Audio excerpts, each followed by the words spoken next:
બાળકો? મજામાં છો ને? તો આપણે સ્ટાન્ડર્ડ 7 ની અંદર આપણે મેથ સબ્જેક્ટમાં આપણે ચેપ્ટર 11 પરિમિતિ અને ક્ષેત્રફળ વિશે બાળકો આપણે આગળના વિડિયોમાં અભ્યાસ કર્યો હતો. શું જોયું હતું? પરિમિતિ અને ક્ષેત્રમાં ચોરસ અને લંબચોરસ. પરિમિતિ અને ક્ષેત્રફળ શોધતા આપણે શીખી ગયા છે, બરાબર? હવે આપણે ચતુષ્કોણ આપણે જોઈએ છે કે ચતુષ્કોણની અંદર આપણે ચોરસ, લંબચોરસ, બરાબર, સમબાજુ, સમલંબ, સમાંતર એ ચતુષ્કોણની અંદર કુલ પ્રકાર છે, બરાબર? ચતુષ્કોણ કોને કહેવાય? ચાર બાજુઓ ધરાવતી આકૃતિ કોઈ પણ હોય એને ચતુષ્કોણ કહેવાય. ચાર બાજુ એટલે આમ પણ હોય, આમ પણ હોય, આમ. તો 1 2 3 અને 4 ચાર બાજુઓ ધરાવતી હોય એને આપણે ચતુષ્કોણ કહેવાય છે, બરાબર? બીજું તો આપણે એવું સમાંતર બાજુ ચતુષ્કોણ જોવાનું છે. કેવું? સમાંતર બાજુ. તો સમાંતર બાજુ ચતુષ્કોણ કોને કહેવાય બાળ મિત્રો? તો જે ચતુષ્કોણની, બરાબર, એની વ્યાખ્યા લખું છું હું. જે ચતુષ્કોણની સામસામેની, બરાબર, જે ચતુષ્કોણની સામસામેની બાજુઓ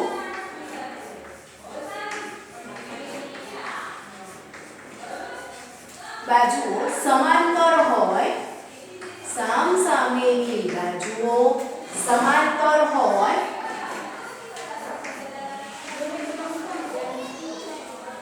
સમાંતર હોય, તે ચતુષ્કોણને સમાંતર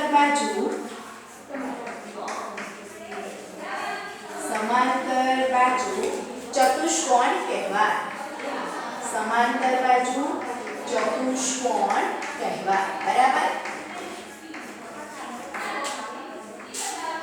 હવે જુઓ, અહીંયા આપણે સામસામેની બાજુઓ સમાંતર. હવે સમાંતર કોને કહેવાય બાળ મિત્રો?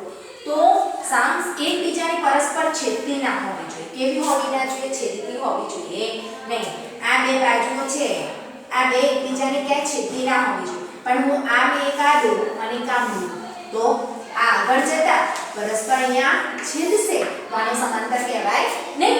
એટલે કે સામસામેની બાજુ પરસ્પર ન છેદતી હોય, બરાબર, એટલે છેદવી ના જોઈએ. પછી એક આપણે આ દોરીએ છીએ, બરાબર, અને એક આમ દોરીએ છીએ. તો આ સામસામેની બાજુ પરસ્પર છેદતી ન હોય તેને જ આપણે સમાંતર કહેવાય. શું કહેવાય?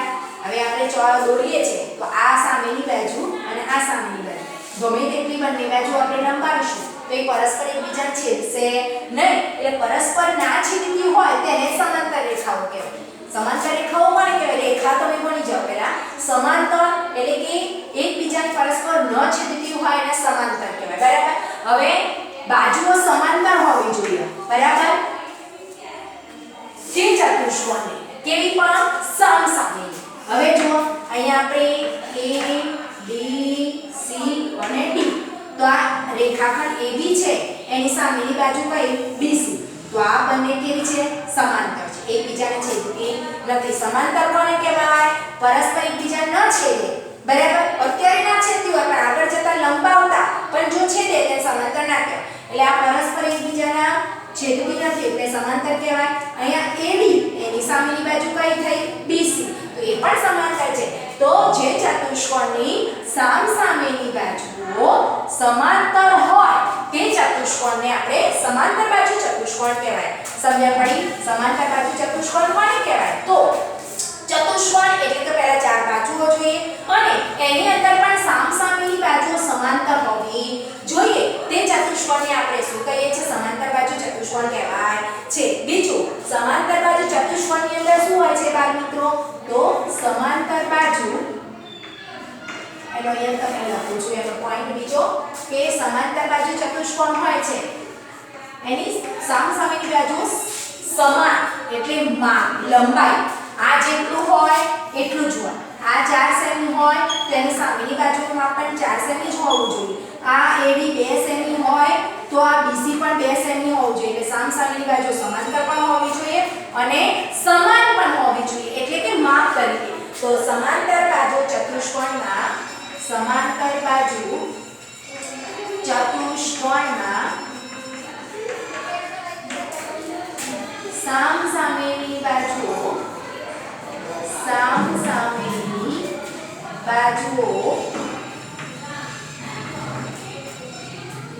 સરખી અને સમાંતર હોય છે. કેવી હોય છે બાળ મિત્રો? સરખી અને સમાંતર. મેં તમને બંને સમજાવી દીધું. સરખી એટલે શું? તો લંબાઈ સરખી હોવી જોઈએ અને સમાંતર એટલે પરસ્પર છેદતી હોવી જોઈએ નહીં. તો સમાંતર બાજુ ચતુષ્કોણ કોને કહેવાય? તેની વ્યાખ્યા અહીંયા છે કે જે ચતુષ્કોણની સામસામેની બાજુઓ સમાંતર હોય તે ચતુષ્કોણને આપણે સમાંતર બાજુ ચતુષ્કોણ કહેવાય છે. બરાબર. બીજું, સમાંતર બાજુ ચતુષ્કોણ હોય છે એની સામસામેની બાજુ કેવી હોય છે? પ્રશ્ન પૂછાતો હોય છે કે સમાંતર બાજુ ચતુષ્કોણમાં બાજુઓ ખાલી જગ્યા અને ખાલી જગ્યા હોય છે તો કેવી હોય? સરખી. એટલે એનું માપ સરખું હોય. સામસામેની બાજુઓની લંબાઈ કેવી હોય? સરખી હોય. અને બીજું કેવું હોય? સમાંતર. એટલે સમાંતર બાજુ ચતુષ્કોણની બાજુઓ સરખી અને સમાંતર હોય છે. કમ્પ્લીટ તમારે સમાંતર બાજુ ચતુષ્કોણ વિશે તમે સમજણ પડી ગઈ હશે. બરાબર. આ વ્યાખ્યા તમારે મોડે કરવાની છે કે જે ચતુષ્કોણમાં સામસામેની બાજુઓ સમાંતર હોય તે ચતુષ્કોણને સમાંતર બાજુ ચતુષ્કોણ કહેવાય છે. સામસામેની બાજુઓ સરખી અને સમાંતર હોય છે. હવે સમાંતર બાજુ ચતુષ્કોણ છે એની તમારે પરિમિતિ પણ શોધવી પડે. તેનું સૂત્ર તો સમાંતર બાજુ ચતુષ્કોણની પરિમિતિ શોધવી હોય આપણે. બરાબર. શું શોધવાની? પરિમિતિ. તો અહીંયા આપણે હતું આ દોરેલું છે તો 4 સેમી 2 સેમી. સામસામેની બાજુનું માપ સરખું હોય. A D C અને D. તો પરિમિતિ એટલે શું કરવાનું? બારનું સૂત્ર. પરિમિતિ એટલે શું? કે આપણે કિનારી જે હોય સાઈ બારની બાજુ. બરાબર. એનું આપણે કરતા હોઈએ છીએ. જેમ ચોરસની પરિમિતિ 4 બાજુઓ સરખી હોય એટલે આપણે 4 ગુણ્યા લંબાઈ કરતા હોઈએ છીએ. લંબચોરસની અંદર સામસામેની બાજુઓ માપ સરખા પણ કેવા હોય છે? સમાંતર હોય એટલે 2 ગુણ્યા લંબાઈ વત્તા પહોળાઈ કરો છો. બરાબર. પણ અહીંયા તમારે શું કરવાનું? બધી બાજુના માપનો સરવાળો. ચતુષ્કોણની સમાંતર બાજુ ચતુષ્કોણની પરિમિતિ શોધો ત્યારે તમારે સૂત્ર લખી નાખવાનું. બધી બાજુઓના માપનો સરવાળો. બધી બાજુઓના માપનો સરવાળો. બરાબર. અહીંયા આપણે કેટલી બાજુઓ છે? 4. AB BC CD અને DA. એ બધી બાજુનો માપનો સરવાળો કરીએ એટલે આપણે પરિમિતિ મળી જાય. એ જ રીતે સમાંતર બાજુ ચતુષ્કોણનું ક્ષેત્રફળ પરિમિતિ શોધી લઈએ છીએ. બરાબર. સમાંતર બાજુ ચતુષ્કોણનું ક્ષેત્રફળ બરાબર. હવે સમાંતર બાજુ ચતુષ્કોણનું ક્ષેત્રફળ શોધવાનું એટલે કે અહીંયા આપણે જોઈએ છે આ ફરતે શોધવાનું હોય છે. એમાં પરિમિતિ હોય. ક્ષેત્રફળમાં રોકેલો ભાગ આ એને જેટલો ભાગ રોક્યો છે એ બધો જ ભાગ શોધવાનો હોય. તો એનું સૂત્ર શું આવશે? સમાંતર બાજુ ચતુષ્કોણનું ક્ષેત્રફળ બરાબર તમારે સૂત્ર આવશે પાયો ગુણ્યા વેગ. પાયો એટલે કોને કહેવાય? આ DC. આ પાયો છે. આપણો શું છે? પાયો. અને વેગ એટલે ઊંચાઈ. તો ઊંચાઈ આપણી આ છે. આ શું કહેવાય? ઊંચાઈ કહેવાય. એટલે આ પાયો DC છે એની ઊંચાઈ કેટલી છે? તો a. અને અહીંયા આપણે નામ આપી દઈએ m. શું નામ આપી દઈએ? m. એટલે આ પાયો થાય. આમ જો AB પાયો હોય તો એનો પણ વેધ આમ થાય, લંબ થાય. શું થાય? વેધ લંબ હોય છે. એટલે કે અહીંયા આપણે નામ આપી દઈએ m. તો આ AB પાયો થયો અને આ cm એનો વેધ થયો. બરાબર. એટલે કે ક્ષેત્રફળ શોધવાનું હોય ત્યારે એનું સૂત્ર શું આવશે? સમાંતર બાજુ ચતુષ્કોણનું ક્ષેત્રફળ બરાબર પાયો ગુણ્યા વેધ. શું આવે બાળ મિત્રો? પાયો ગુણ્યા વેધ. બરાબર. તો અહીંયા આપણે લખીશું એનું સૂત્ર પાયો ગુણ્યા વેધ. વેધ એટલે ઊંચાઈ જ થાય. બરાબર. હવે તમે સમાંતર બાજુ ચતુષ્કોણ વિશે કમ્પ્લીટ સમજી ગયા હશો કે સમાંતર બાજુ ચતુષ્કોણનું ક્ષેત્રફળ સૂત્ર શોધવાનું હોય તો પાયો ગુણ્યા વેધ. પરિમિતિ શોધવાની હોય તો બધી બાજુના માપનો સરવાળો. હવે આપણે થોડું ત્રિકોણ. કોના વિશે? ત્રિકોણ. તો અહીંયા ત્રિકોણ ક્યારે બને છે? જો સમાંતર બાજુ ચતુષ્કોણ આપણે આ દોરેલું હતું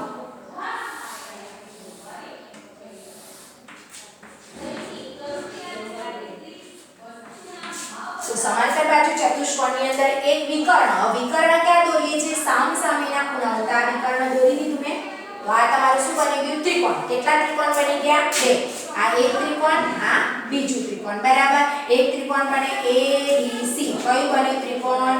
ADC. અને બીજું ત્રિકોણ કયું બન્યું? ABC. કયું બન્યું? ABC. બે ત્રિકોણ આપણે બને. કેવી રીતે બને? સમાંતર બાજુ ચતુષ્કોણ હોય એની અંદર આપણે એક વિકર્ણ દોરી લઈએ. બરાબર. તો આપણે બે ત્રિકોણ બનતા હોય છે. એટલે આનો અડધો ભાગ કરવાનો. કોનો? સમાંતર બાજુ ચતુષ્કોણ.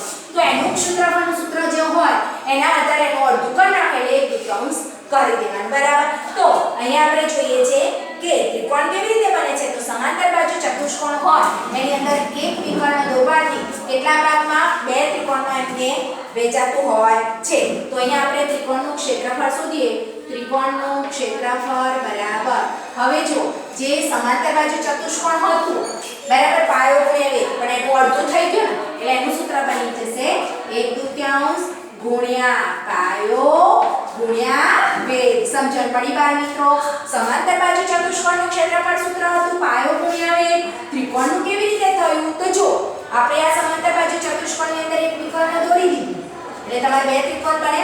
એટલે ક્ષેત્રફળનો અડધો કરવો હોય તો અપૂર્ણાંક એટલે એને બે વડે ભાગવું પડે એટલે 1/2 ગુણ્યા પાયો ગુણ્યા વેધ. તો ત્રિકોણનું ક્ષેત્રફળ બરાબર 1/2 ગુણ્યા પાયો ગુણ્યા વેધ. ત્રિકોણ કેવી રીતે બને છે? કેવી રીતે બને છે બાળ મિત્રો? યાદ રાખજો કે સમાંતર બાજુ ચતુષ્કોણ હોય એની અંદર એક વિકર્ણ દોરવાથી સમાંતર બાજુ ચતુષ્કોણની અંદર બે ત્રિકોણમાં વહેંચાતા હોય છે. સમાંતર બાજુ ચતુષ્કોણના એક વિકર્ણ દોરવાથી તે બે ત્રિકોણના ભાગમાં વહેંચાય છે.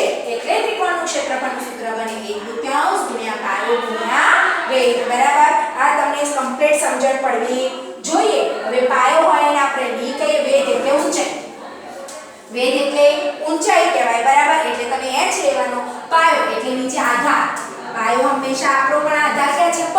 એટલે નીચે હંમેશા પાયો એટલે નીચે જે હોય એ આપણો પાયો હોય એટલે ત્યાં તમારે d કરવાનું. બરાબર. એટલે તમે કમ્પ્લીટ સમાંતર બાજુ ચતુષ્કોણની વ્યાખ્યા સમજી ગયા. એની બાજુઓ કેવી હોય, એનું સૂત્ર, પરિમિતિ શોધવાનું, ક્ષેત્રફળ શોધવાનું, ત્રિકોણ. હવે આવા આપણે દાખલા જોઈએ. બરાબર. કમ્પ્લીટ હવે આપણે આ દાખલા જોઈ લઈએ. બરાબર. હવે સમજણ પડી ગઈ કમ્પ્લીટ? ઓકે. ચલો હવે આપણે 11 પોઈન્ટ આપણે 2 ગણીશું. ઓકે. અને સ્ક્રીનશોટ પાડીને તમારે કરવું હોય તો કરી શકો છો. બરાબર.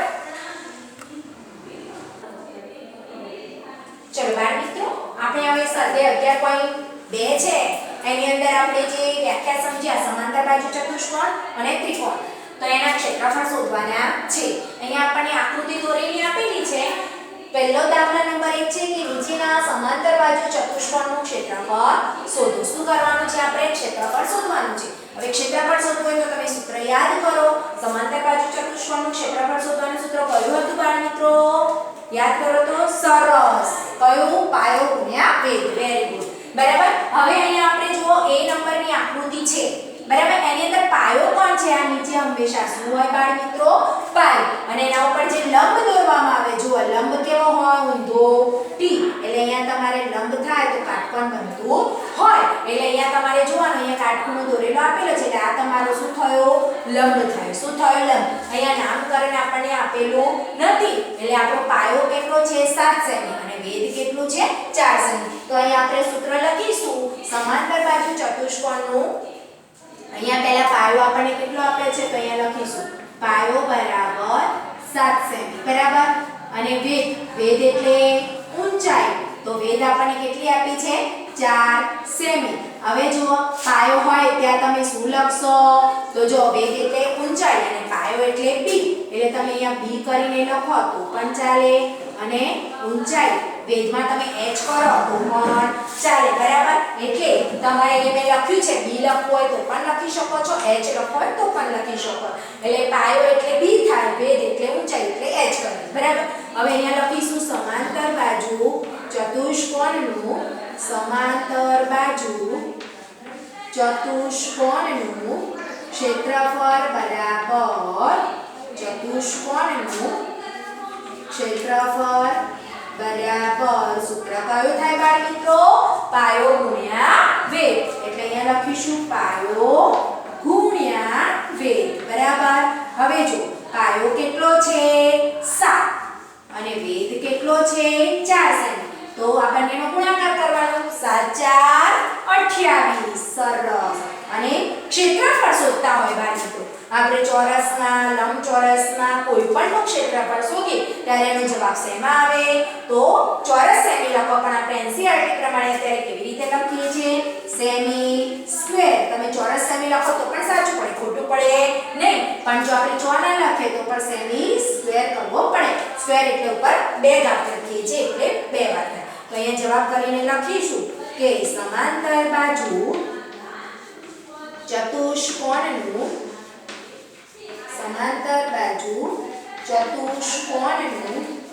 ક્ષેત્રફળ 28 સેમી સ્ક્વેર થાય બરાબર. જો બાર મિત્રો કમ્પ્લીટ યાદ રાખજો. સૂત્ર યાદ રહેશે તો ઈઝી જ છે. પાયો ગુણ્યા વેધ. પાયો ક્યાં હોય હંમેશા જેની ઉપર વેધ દોરવામાં આવેલો હોય એ આપણો પાયો હોય. પાયો આપણો 7 સેમી તો વેધ આપણો 4 સેમી હતો એટલે 7 4 28 સેમી સ્ક્વેર. એ જ રીતે બાળ મિત્રો આપણે 5 છે એમાંથી મેં તમને એક ગણાવ્યો છે 4 તમારી જાતે ગણવાના છે બરાબર. હવે આપણે દાખલા નંબર 2 જોઈશું કે નીચેના ત્રિકોણનું ક્ષેત્રફળ શોધો. હવે આપણે ત્રિકોણ કેવી રીતે બને છે તમને ખબર છે કે સમાંતર બાજુ ચતુષ્કોણની અંદર એક વિકર્ણ દોરવાથી એની અંદર કેટલા વિભાગમાં વહેંચાય છે ત્રિકોણ 2 એટલે 2 ત્રિકોણ બને છે. તો આપણે ત્રિકોણનું ક્ષેત્રફળનું સૂત્ર એ જ હોય છે પણ જે સમાંતર બાજુ ચતુષ્કોણ હોય એના બે ભાગ થાય છે એટલે 1/2 ગુણ્યા પાયો ગુણ્યા વેધ થાય બરાબર. હવે જુઓ આ પાયો આપણો આ છે. અહીંયા નીચે નથી વેધ ક્યાં દોરવામાં લંબાવવામાં આવ્યો છે તો જો અહીંથી આમ લંબાવો એટલે આ પાયો થયો 5 સેમી અને આ વેધ તમારો 3.2 થયો બરાબર. એટલે અહીંયા પહેલા આપણે લખીશું પાયો. પાયાને શું કહેવાય b. એટલે અહીંયા b પણ લખું છું બરાબર. તમારો કેટલો છે 5 સેમી. વેધ એટલે તમારી શું થશે ઊંચાઈ એટલે h. ઊંચાઈ કેટલી છે 3.2 સેમી બરાબર. હવે તમારે ત્રિકોણનું ક્ષેત્રફળ શોધવાનું છે તો અહીંયા લખીશું ત્રિકોણનું ક્ષેત્રફળ બરાબર સૂત્ર શું તો 1/2 ગુણ્યા પાયો ગુણ્યા વેધ. Very good. ચલો 1/2 ગુણ્યા પાયો ગુણ્યા વેધ. સરસ. જો બાળ મિત્રો તમને સૂત્રો આવડશે તો તમે ઈઝી રીતે દાખલો ગણી શકશો બરાબર. અહીંયા 1/2. હવે પાયો કેટલો આપ્યો છે 5 સેમી તો અહીંયા આપણે 5 વડે ગુણીશું. વેધ આપણને કેટલો આપ્યો છે 3.2. જો બાળ હવે દશાંશ ચિહ્ન છે તો તમારે 3.2 છે તો આપણે દશાંશ ચિહ્ન દૂર કરી દઈએ તો 32 થઈ જાય. આ દશાંશ ચિહ્ન જે છે દૂર કરી 32 પણ દૂર કરવા માટે આ દશાંશ ચિહ્નની જમણી બાજુ જેટલા અંક હોય એટલી શૂન્ય વડે તમારે ભાગવું પડે. તો અહીંયા એક અંક છે એટલે આપણે નીચે છેદમાં 10 મૂકીએ. બે અંક હોય તો 100 મૂકીએ. બાળ મિત્રો તમે 5મા ધોરણથી ભણતા આવ્યા છો બરાબર ને. ઓકે તો ચલો આપણે અહીંયા 3.2 હતા એના મેં 32 કર્યા તો છેદમાં કેટલા લખ્યા મેં 10 લખ્યા બરાબર. હવે તમે છેદ ઉડતા હોય તો તમારે ઉડાડવાના. તો જુઓ અહીંયા તમારા ઉડશે કેટલા દુ 32 16 દુ 32 એટલે અહીંયા આપણે 16 દુ 32 બરાબર. અહીંયા 16 લખીશું. ત્યાર પછી અહીંયા 5 દુ 10. હવે 2 આના 16 પણ ઉડશે 2 8 16 એટલે 8 એકા 8 એટલે ક્ષેત્રફળ શોધીએ એટલે 8 સેમી સ્ક્વેર બરાબર. સમજણ પડી? ના ફાવે તો આપણે અવયવ પાડી પણ આ નાના છે એટલે તમને ફાવી જાય બરાબર. કે 16 દુ 32 એટલે 32 ને પણ 16 મૂકી દીધા. અહીંયા 5 હતા નીચે 10 એટલે 5 દુ 10. હવે જ્યારે તમે બંનેના છેદ ઉડાડો 5 અને 10 નો ઉડાડ બે કેમ નીચે લખ્યા તો જે તમે બે સંખ્યાઓને છેદ ઉડાડવામાં જે મોટી હોય એને જોડી લખવાનું. 10 મોટા થાય એટલે મેં 2 લખ્યા. હવે 2 અને 16 નો ઉડાડ તો 2 8 16 અને 16 મોટા છે એટલે મેં ઉપર 8 લખ્યા. 8 એકા 8 તો ત્રિકોણનું ક્ષેત્રફળ કેટલું થયું 8 સેમી સ્ક્વેર. તો જવાબ કરીને લખીએ કે ત્રિકોણનું ક્ષેત્રફળ 8 સેમી સ્ક્વેર થાય બરાબર. બાળ મિત્રો તમને અહીંયા કમ્પ્લીટ સમજણ પડી ગઈ ત્રિકોણનું ક્ષેત્રફળ શોધવાનું બરાબર. હવે તમે ત્રિકોણનું ક્ષેત્રફળ અને સમાંતર બાજુ ચતુષ્કોણનું ક્ષેત્રફળ તો શોધી શકો છો પણ જ્યારે તમને પાયો અને વેધ બંને આપ્યા છે પણ બંનેમાંથી એક ના આપ્યું હોય પાયો આપ્યો હોય અને વેધ ના આપ્યો તો ત્રિકોણનું ક્ષેત્રફળ આપેલું હોવું જોઈએ. એટલે કોઈ પણ બંને પાયો અને વેધમાંથી કોઈ એક ના આપ્યો તો તમને ક્ષેત્રફળ આપેલું હોવું જોઈએ. આપણે એવા પણ દાખલા શીખીએ. તમારે અહીંયા મેં 5 હતા એમાંથી મેં એક શીખવાડ્યો, આમાં પણ એ તમારી જાતે ગણવાના છે. બરાબર? તો હવે આપણે આગળ શોધીએ. ચલો હવે આપણે દાખલા નંબર 3 છે ખૂટતા મૂલ્ય શોધો.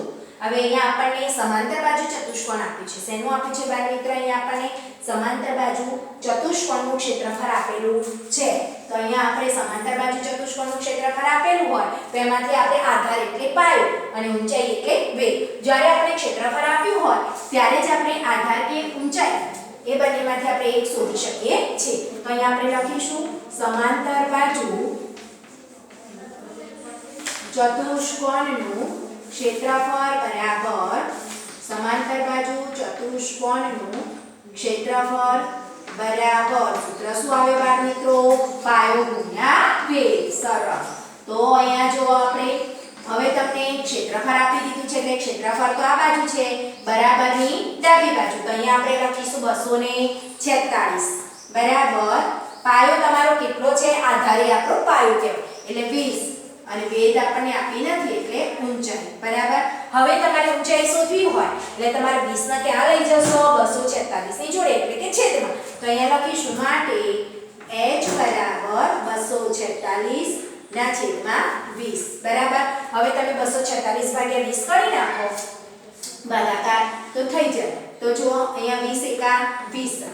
બરાબર? અહીંયા 4 માંથી અહીંયા ઉતાર્યા. બરાબર? હવે અહીંયા 2 માંથી 2 જાય 4 ઉપરથી ઉતારી 6. બરાબર? 20 દુ 40. બરાબર?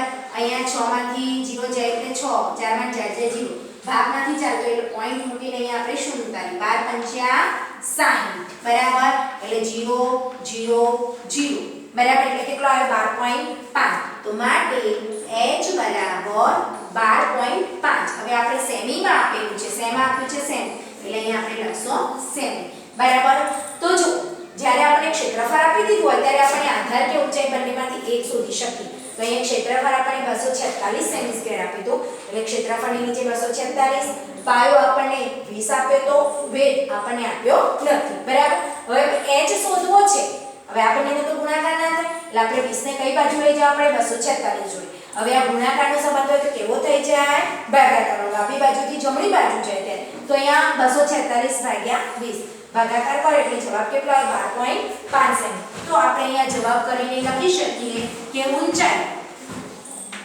ઊંચાઈ કેટલી થઈ આપણી?